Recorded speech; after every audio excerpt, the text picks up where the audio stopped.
সঞ্জয় রায়কে জেলেই কিছু লোক এরকম উস্কানি দিচ্ছে। আসলে কলকাতা পুলিশের মধ্যেও একটা উপরমহল, একটা অফিস পলিটিক্স রয়েছে এবং সেখানে বিনীত গোয়েলের অ্যান্টি লবির কিছু লোকজন তারা কিন্তু সঞ্জয়কে এই ধরনের উস্কানিগুলো দিচ্ছে। কিন্তু সঞ্জয় রায়দের মতো সিভিক ভলান্টিয়ারদের এই ঔদ্ধত্য কারা দিয়েছে? দিয়েছে পুলিশ, দিয়েছে এই সরকারের মদতপুষ্ট কিছু এই সন্দীপ ঘোষ মার্কা কিছু জালি লোকজন।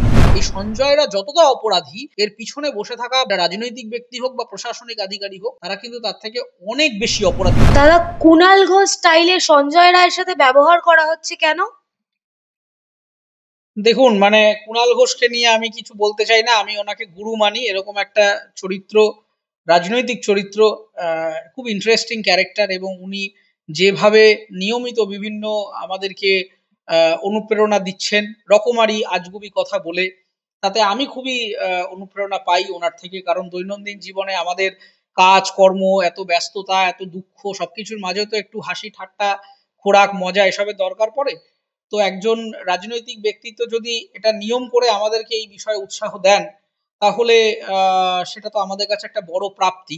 এবং তিনি দলের জন্য যেভাবে একা ব্যাটিং করে যান, গোটা খারাপ সময়ে যেভাবে একাই লড়ে গেছেন, অনেক নেতা নেত্রীরা ছিলেন না দলের পাশে, কিন্তু কুণাল ঘোষ সাহেব কিন্তু একা মমতা ব্যানার্জি এবং অভিষেক ব্যানার্জিকে পাথেয় করে শুরু থেকে ব্যাটিং করে গেছেন, সেটা ওনার কৃতিত্ব।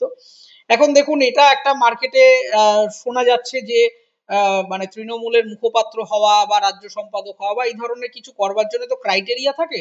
যেরকম এতদিন ছিল যে তৃণমূলের খুব বড় নেতা হতে গেলে ক্রাইটেরিয়া হচ্ছে কে কত টাকা কাটমানি তুলতে পারে, যে যত টাকা ফান্ডিং তুলতে পারবে সে তত বড় নেতা, এবং সেইভাবেই ভোটের টিকিটও দেওয়া হয় বলে শুনেছি। এগুলো অভিযোগ, মার্কেটে শোনা যায় যে অনেক ক্ষেত্রে যোগ্য যারা লিডার তারা পান না, যারা সত্যি মানুষের জন্য কাজ করেন, করতে চান, তাদেরকে জায়গা দেওয়া হয় না। যে পার্টিকে যত বেশি কালো টাকা ফান্ডিং দিয়ে নেতা নেত্রীদের পদলেহন করতে পারবে, সে তত তাড়াতাড়ি ভোটের টিকিট পাবে, তার প্রমোশনটা ভালো হবে, এটা হচ্ছে একটা ক্রাইটেরিয়া। আর মুখপাত্র হওয়ার প্রিভিয়াস হিস্ট্রি দেখলে ক্রাইটেরিয়াটা বোঝা যাচ্ছে যে দু তিনটে জিনিস করতে হবে। যেরকম অবশ্যই কলকাতা পুলিশের সহযোগিতায় প্রিজন ভ্যান চাপড়াতে হবে, এবং এই যে ধুম মাচালে করে হর্ন বাজাচ্ছে কলকাতা পুলিশ, আপনি ভেবে দেখুন, একটা আমি জানি না, এটা এন্টালি থানায় সম্ভবত দেখে শিয়ালদার সিকিউরিটিটা, কত বড় বোকা একটা পুলিশ প্রশাসন হলে একটা আমার যদি সঞ্জয় রায়ের সাথে মিডিয়ার কথোপকথনটা যদি সমস্যা হয়, আমি তো নিজে ট্রায়াল প্রক্রিয়ায় ফ্রিকুয়েন্টলি ছিলাম, আগামীতেও থাকবো, সঞ্জয় রায়ের ঢোকার মেন এন্ট্রেন্স থেকে কিছু ফুট দূরে আমার মিডিয়া যে কিয়স্ক বা প্রেস বক্স গুলো রয়েছে সেটা করলেই হয়। পুলিশ এতটাই আনস্কিল্ড যে পলিটিক্যাল সেটিংটাও তারা করতে পারছে না। কি হচ্ছে, মিডিয়াকে একেবারে গেট পর্যন্ত অ্যালাউ করে দিচ্ছে, তাতে কি হচ্ছে, খুব স্বাভাবিক ব্যাপার, সাংবাদিকদের কাজ তো খবর করা। যদি কোনো ইন্টারেস্টিং কিউ পয়েন্ট পান, তারা ভুল কিছু করছেন না, তারা সঞ্জয়কে উস্কানি দিচ্ছেন। সঞ্জয় তাতে এক্সাইটেড হয়ে বিভিন্ন রকম লোকের নাম টাম বলে ফেলছেন, তাতে কলকাতা পুলিশের অসুবিধে হয়ে যাচ্ছে, আর ধুম মাচালে করে তবলা বাজাচ্ছেন, নালে হর্ন বাজাচ্ছেন।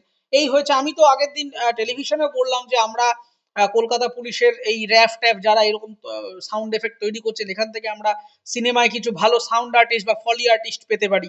কারণ এরকম স্কিল পাওয়া যায় না, প্রশাসন চালাতে পারেন না তো কি হয়েছে, এই ধরনের আওয়াজ তো করতে পারেন, বিভিন্ন ক্ষেত্রে সাউন্ড এফেক্টস এর কাজে কাজে লেগে যাবে। তো এইটা একটা স্কিল, যে তবলা বাজাতে হবে এবং প্রিজন ভ্যান চাপড়াতে হবে। এবং আরেকটা স্কিল হচ্ছে অবশ্যই যাতায়াতের পথে যখন কোর্টে ঢুকবেন বা কোর্ট থেকে বেরোবেন, তখন মুখ্যমন্ত্রী, সরকার, প্রশাসন এরাই যে আসল কালপ্রিট, এই কথাগুলো বলতে হবে।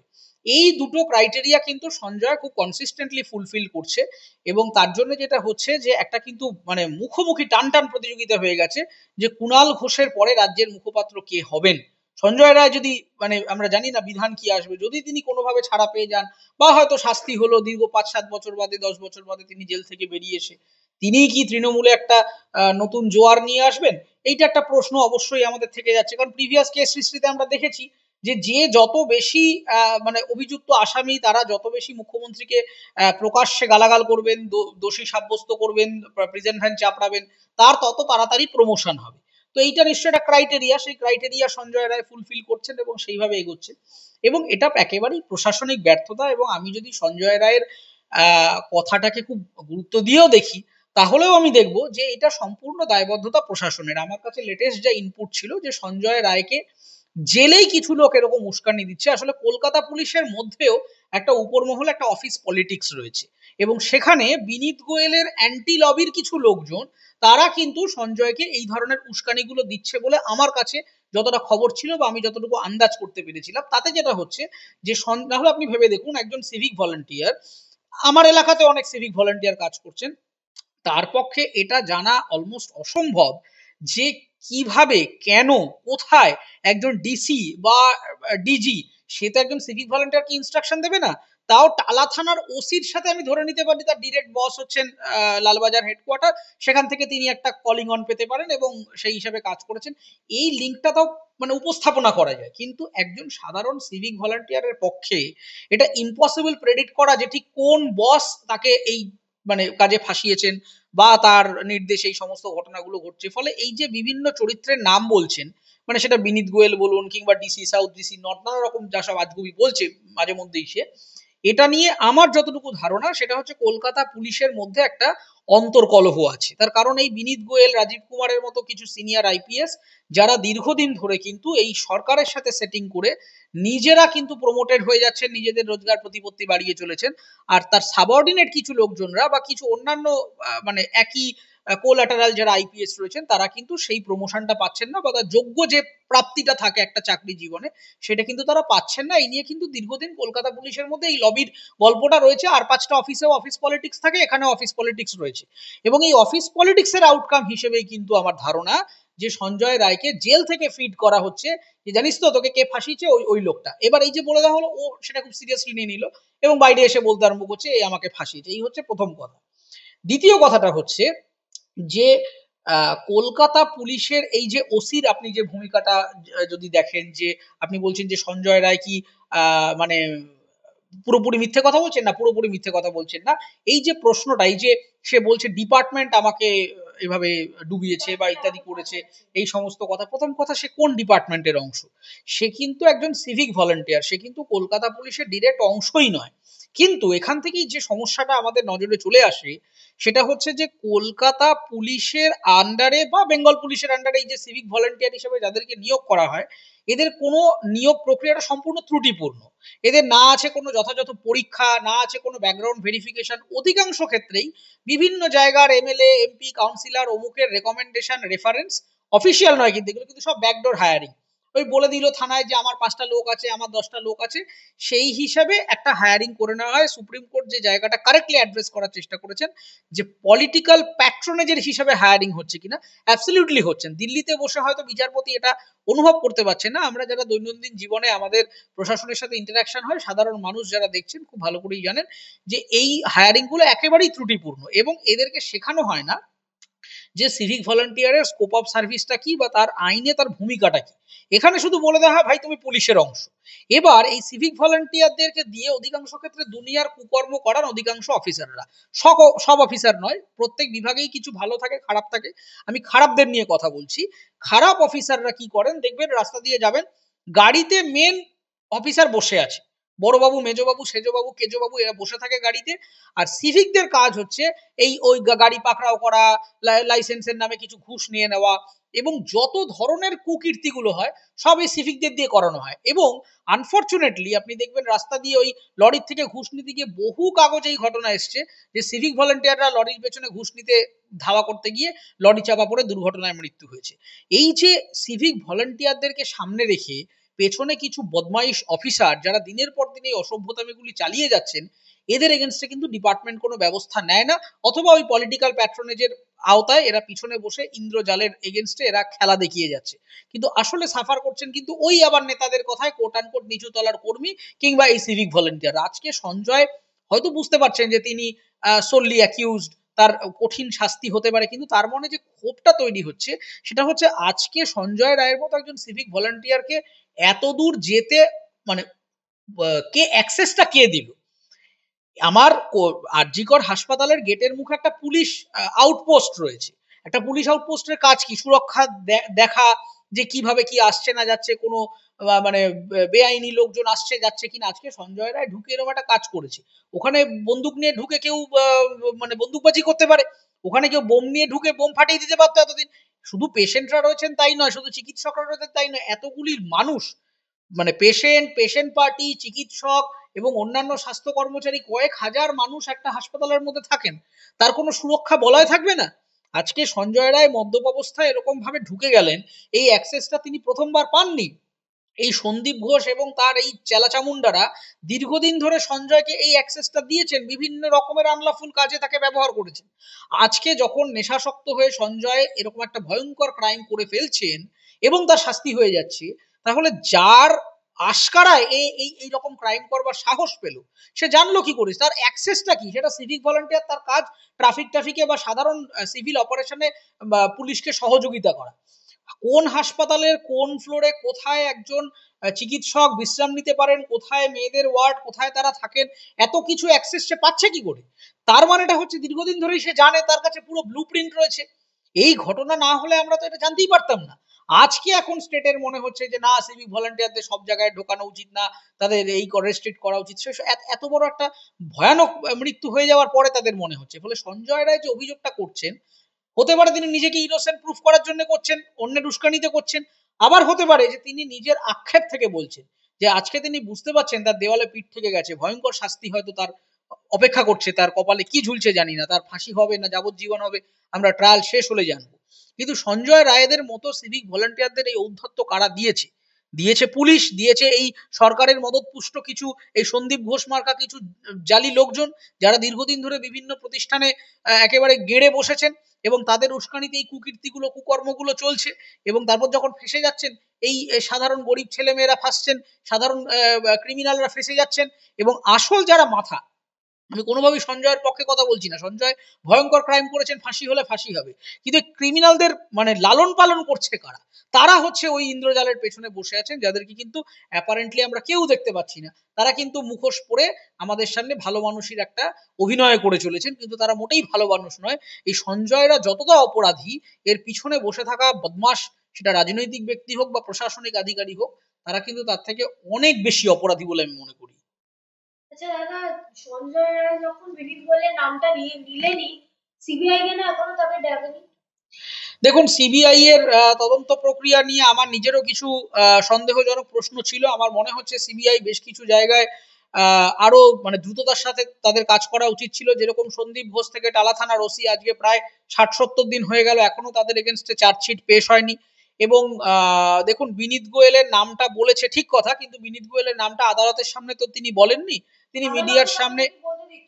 না, এই কথাটা সম্পূর্ণ মানে পুরোটা ঠিক কথা নয়, কারণ আমি যেহেতু ট্রায়ালের মধ্যে থাকছি এবং ফ্রিকুয়েন্টলি যাতায়াত করছি কোর্টের একেবারে মূল কক্ষে, আমার উপস্থিতি কম বেশি থাকছে, তো সেই কারণে আমি জানি যে সঞ্জয় রায়কে বলতে দেওয়া হচ্ছে না বা তাকে কোনো অত্যাচার করা হচ্ছে, তার মানবাধিকার লঙ্ঘন হচ্ছে, এই অভিযোগগুলো ঠিক নয়।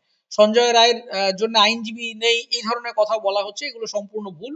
সঞ্জয় রায়ের জন্য না, সঞ্জয় রায় নিজে বলেছেন, কিন্তু তিনি আদালতে এই কথাটা বলছেন না। এখন ট্রায়ালে যে প্রক্রিয়াটা চলছে, সেই প্রক্রিয়াটা হচ্ছে ক্রস এক্সামিনেশন। এই ক্রস এক্সামিনেশনের পদ্ধতিটাই হচ্ছে যে জেল কাস্টডি থেকে মূল অভিযুক্তকে আনা হবে এবং যারা প্রসিকিউশন উইটনেস থাকবেন, আমি অর্ডার কপি আমার পেজেও দিচ্ছি, আপনারাও ই কোর্টসে গেলে ওয়েবসাইটে পেয়ে যাবেন। এখানে যেটা হচ্ছে যে বিভিন্ন ধরুন যে আর্টিকেলস গুলো সিজ করা হয়েছে, মানে সেখানে মৃতার পোশাক থেকে, চশমা থেকে, ওষুধ থেকে, আরো যা যা ওই হেডফোন, যা যা এভিডেন্সেস পাওয়া গেছে, সেই এভিডেন্সেস গুলো ফরেন্সিকের লোকেদের সাথে, পুলিশের লোকেদের সাথে, গোয়েন্দা বিভাগের লোকেদের সাথে, ফটোগ্রাফারদের সাথে মিলিয়ে নেওয়া হচ্ছে। তারা আসছেন, তারা বলছেন হ্যাঁ এটা এই অবস্থায় পাওয়া গেছে, এবং সেইটা ডিফেন্সের আইনজীবী সেটা একটা ক্রস ভেরিফিকেশন করে সেই জায়গাটা বলে দিচ্ছেন।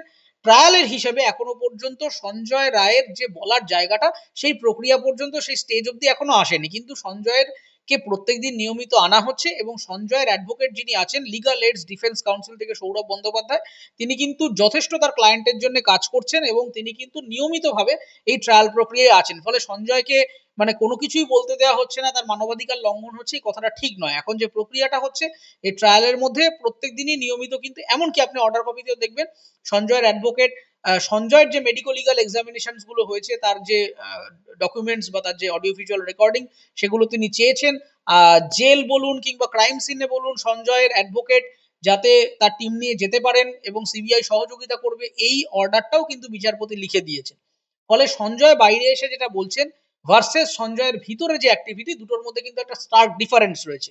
কারণ গতকালের অর্ডার কপিটা আমি দেখার চেষ্টা করছিলাম, সেখানেও কিন্তু সঞ্জয়ের আপনাদের মাথায় রাখতে হবে, এটা কিন্তু মানে 25-30 বছর আগে হলে এই নিয়ে আমাদের মনে একটা সন্দেহ থাকতো যে ওকে মিথ্যে ফাঁসানো হচ্ছে কিনা, যে প্রশ্নটা বারবার এই ধনঞ্জয়ের ক্ষেত্রেও চলে আসে যে ধনঞ্জয়কে মানে ফলসলি অ্যাকিউজড করা হয়েছে কিনা। আপনাকে মাথায় রাখতে হবে আজকে ফরেনসিক সায়েন্স যে জায়গায় চলে এসেছে, মানে ক্ষুদ্রাতি ক্ষুদ্র স্পেসিমেন, সামান্য সামান্য ক্লু থেকে কিন্তু অনেক বড় অপরাধের কিনারা করে ফেলা যায়, কারণ ফরেনসিক সায়েন্স মারাত্মক অ্যাডভান্সড হয়ে গেছে। তো সেই জায়গাতে কিন্তু ফরেনসিক সায়েন্স কিন্তু বারবার ইঙ্গিত করছে সঞ্জয় রায়ের সরাসরি এই মূল যে খুন ও ধর্ষণের মামলা তাতে যোগ রয়েছে, এবং তিনি মানে সোললি অ্যাকিউজড। আমি জানি না পরে সাপ্লিমেন্টারি চার্জশিট দেবে কিনা, দিতেও পারে নাও দিতে পারে, সেটা আমরা জানি না। কিন্তু আমাদের যে প্রশ্নটা বারবার করে যেতে হবে যে এইটা কিন্তু মামলার একটা কম্পোনেন্ট, একটা মামলা, এর সাথে কিন্তু জুড়ে সন্দীপ ঘোষ এবং টালা থানার ওসি তারা কিন্তু প্রমাণ লোপাটের চেষ্টা করেছেন বা খুন এবং ধর্ষণে প্যাসিভলি জড়িত থাকতে পারেন বলে তাদেরকে গ্রেফতার করে তারা কিন্তু এখনো জেলে রয়েছেন। ফলে তাদের এগেনস্টে সিবিআই কত তাড়াতাড়ি চার্জশিট দেবে সেটা আমাদেরকে সিবিআই কে রাজনৈতিকভাবে প্রশ্ন করে যেতে হবে, গণতান্ত্রিকভাবে, যে তারা এটা দ্রুত শেষ করুন। এবং এই ঘটনার সাথেই আপনাকে মাথায় রাখতে হবে সন্দীপ ঘোষকে প্রথম গ্রেফতার করা হয়েছিল যে মামলায়, সেইটা কিন্তু আস্তে আস্তে বিস্মৃতির অন্তরালে চলে যাচ্ছে। সেটা কিন্তু আরজি করে দুর্নীতির মামলাটা। আমাদের কিন্তু দুটো মামলা চলছে প্যারালালি, একটা হচ্ছে মূল যে অভয়ার বিচার, যেটা খুন এবং ধর্ষণ, সেখানে সঞ্জয় রায়ের ট্রায়াল নিয়মিত চলছে, শিয়ালদা কোর্টের প্রেসে আপনারা আপডেট পাচ্ছেন। সেখানে টালা থানার ওসি এবং সন্দীপ ঘোষ তার দলবল নিয়ে প্রমাণ লোপাট করেছে, এইরকম একটা অভিযোগে তাদেরকে গ্রেফতার করা হয়েছে।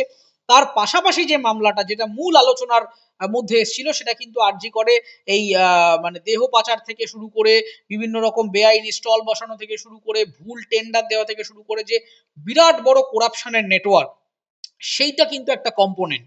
রাজনৈতিকভাবে সুচতুরভাবে কিন্তু রাজনীতিবিদরা যেটা করার চেষ্টা করছেন যে খুন এবং ধর্ষণটাকে প্রায়োরিটাইজ করে সঞ্জয়ের মামলাটা তাড়াতাড়ি করে ট্রায়াল হয়ে যাচ্ছে, এটা দ্রুত শেষ হয়ে যাচ্ছে, সঞ্জয়ের যা সাজা হওয়ার হয়ে যাবে। কিন্তু তার পরের যে মামলাটা দুর্নীতি, সেইটা কিন্তু আস্তে আস্তে চাপা পড়ে যাচ্ছে, এইটা কিন্তু খুব অ্যালার্মিং। তাহলে সিবিআই এর তদন্তে আপনারা খুশি নন কোনোভাবেই? দেখুন, সিবিআই এর তদন্তে নতুন কিছু এখনো পর্যন্ত পাওয়া যায়নি। কলকাতা পুলিশ যে জায়গায় তার মানে তদন্ত প্রক্রিয়া শেষ করেছিল, যাকে সোললি অ্যাকিউজড করেছিল, তাকে নিয়েই এখনো ট্রায়াল চলছে। ফলে সিবিআই অ্যাডিশনালি কি করছে আমাদেরকে সেটা দেখতে হবে। তার কারণ আমাদের কিন্তু পূর্ববর্তী বেশ কিছু জায়গায় সিবিআই এর এফিসিয়েন্সি নিয়ে সাধারণ মানুষের প্রশ্ন ছিল। প্রায় 1.5-2 দশক আগে হয়ে যাওয়া সারদা নারদা কেসের কিন্তু এখনো কোনো রকম সমাধান হয়নি। তার মতন কি তাহলে এটাও চাপা পড়ে যাবে? এবং দেখুন, এটা সম্পূর্ণ ডিপেন্ড করছে সিবিআই রাজনৈতিক মানে উদ্দেশ্য প্রণোদিত না হয় তার নিজস্ব এফিসিয়েন্সি ব্যবহার করে ইনভেস্টিগেট করবে কিনা, তার উপর এটা দাঁড়িয়ে রয়েছে। কিন্তু এখনো পর্যন্ত যে জায়গায় যে প্রশ্ন বারবার করা হয়েছে যে 60 থেকে 70 দিন হয়ে গেছে, এখনো পর্যন্ত সন্দীপ ঘোষ এবং টালা থানার ওসির সম্পর্কে 201-এর অ্যাডিশনাল প্রেয়ারটা দেওয়া হয়নি, এবং তাদেরকে এইভাবে মানে আন্ডার ট্রায়াল অবস্থায় এরকম ঝুলিয়ে রাখা হয়েছে। আইদার তাদেরকে দুর্নীতি প্রমাণ করুক, না হলে কিন্তু আবার আমাদের ওই ওই কোল্ড স্টোরেজে চলে যাওয়া মামলাগুলোর মতো হবে, যে অভয়ার বিচার হয়তো হয়ে গেল, সঞ্জয়ের ফাঁসি হলো, কি যাবজ্জীবন হবে কি হবে জানি না, কিন্তু মূল যে সোর্স, এই যে করাপশন, যেখান থেকে এই ক্রাইম গুলো তৈরি হয়েছে, সেটা কিন্তু ঠান্ডা ঘরে চলে যেতে পারে।